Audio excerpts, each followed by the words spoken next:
अर्नब, सुन रहे हो अर्नब? ना सुन पा रहे हो तो किसी से मंगाओ मेरी आवाज़, बुलाओ मेरी आवाज़ और सुनो। अर्नब, तुम ये समझ लेना, आज मैं किसी भी दल से मुझे जोड़ सकते हो। हर राजनीतिक दल में दो तरह की विचारधारा के लोग होते हैं देश की आज़ादी से लेके अब तक, एक गर्म दल, एक नरम दल। अब तुम्हें जिससे जोड़ना उससे तुम मुझे जोड़ लेना, लेकिन जो मैं कहने जा रहा हूँ वो मैं दिल से बोल रहा हूँ, दिल से। और दिल से बोली हुई बात ईश्वर की बात मानी जाती है। जहाँ तक मैं समझता हूँ, जो आपने कृत्य किया है, आपको ये याद होना चाहिए, ये वो सोनिया गांधी है जिन्होंने अपने पति के हत्यारों को फांसी ना दिए जाने की इच्छा व्यक्त की थी। ये वो सोनिया गांधी है जिन्होंने प्रधानमंत्री की कुर्सी को 2004, 1999, 2004 और 2008 में कुर्सी ठुकरा दी थी। ये पद के लिए नहीं है। और आपने भी देखा होगा, महसूस किया होगा, बहू हमारे घर में जो भी आती है, चाहे वो नदी के उस पार से आए, जिले के उस पार से आए, प्रदेश के उस पार से आए या देश के उस पार से आए, नदी जब बहू हमारे घर में आती है तो जो हमारी संस्कृति होती है, जो हमारा सरनेम होता है, वो उसको मिलता है।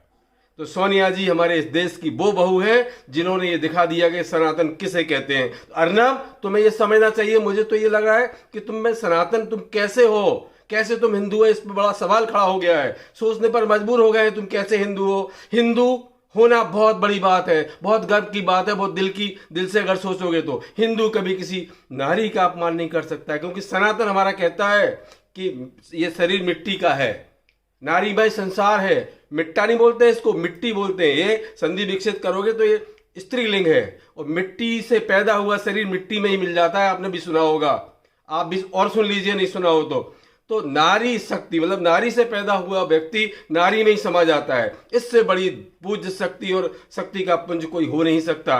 नारी को जितनी सरकारें आई, हमारी नारी शक्ति के लिए काम करती चली आई।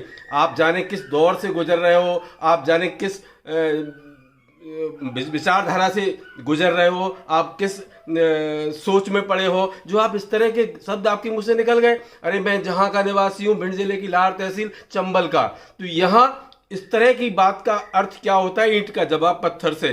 और चंबल की जो संस्कृति होती, अगर ये लॉकडाउन न होता और आप इधर कहीं होते तो निश्चित मान लो चंबल की परंपराओं के अनुसार आपका सम्मान, आपका राज तिलक कर किया जाता।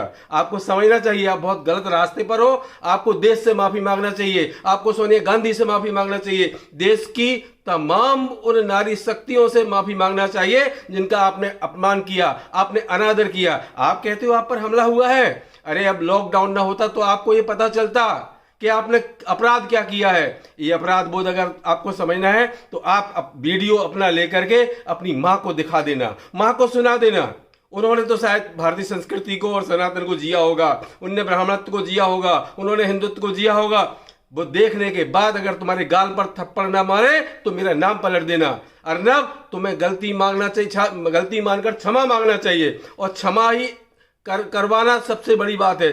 हमारा देश हमेशा भूल जाता है। अगर आप क्षमा मांग लोगे तो आपको देश माफ कर सकता है, लेकिन आपने अगर क्षमा नहीं मांगी तो ये नारी शक्ति है, भस्म हो जाओगे अर्नब, भस्म। आपको ये अपने शब्द वापस लेना चाहिए। आपने बहुत गलत तरीके से पेश आए हो। आपकी जब बॉडी लैंग्वेज देख रहा था तो कहीं से नहीं लग रहा था कि तुम एक कलमकार हो।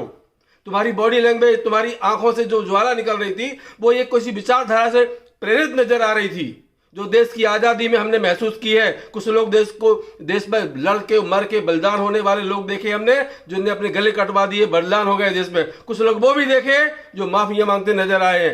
तो हमको वो दिखाई दे रहा था चेहरा कि तुमने जो किया है किसी विचारधारा से प्रेरित होकर के किया है। अगर सनातन और हिंदू की बात करते तो शायद तुम्हारे मुंह से नहीं निकलता। मैं तुमको क्या बताऊं अर्नब, सरकार करेगी तो करेगी, लेकिन हमारी संस्कृति, हमारी सनातन संस्कृति, हमारा हिंदुत्व आपको कभी माफ नहीं करेगा।